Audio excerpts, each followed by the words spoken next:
Any expert with experience creating a positive work culture will tell you it's all about one thing. People. Improving their experience at work will, by proxy, improve the culture of any organization. Here's 5 ways you can make it a positive one. Number 5, collect feedback. Such a huge endeavor like making impactful changes to your company culture requires an idea of what to focus on. Knowing what you should do to make your work culture more positive should start by asking the people who experience it every day. If I was part of an organization that was new and had this passion around a key driver for us is going to be creating a human workplace, I would say, let's pool all of our thoughts on 1, what we think that means, 2, how we think we get there, and then start to collate that into how does that translate into work? What needs to exist here and be true no matter what part of the business you're in as we think about growth and scale, etc. Number 4, celebrate life events. One of the most powerful ways to show employees you care about them and their well-being is to acknowledge who they are outside the confines of work.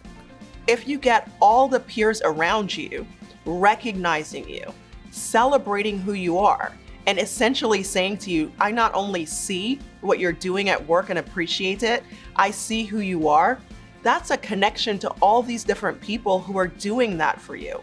And each of those connections is a tie to the organization. When this is happening really well and across a number of peers, the person feels like they're part of a community, and people don't leave their communities easily. Number 3, build trust. At the core of every great relationship is trust. And one of the quickest ways to establish that is to communicate. At work, a critical communication practice is the check-in, a chance for managers, employers, and even peers to see how things are going and what's happening at home or at work. So I like to talk about what I call the generous check-in.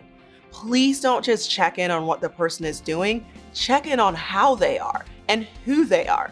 But don't go in cold, okay? Like, you have to build a foundation for this. You can't just go in and expect people to spill their guts, especially if something rough is going on in their life. You have to set the tone and let the person know it's safe. How do you do that as a leader? You do it first. You model the behavior. I'm not saying that you should just overshare about what's going on in your personal life.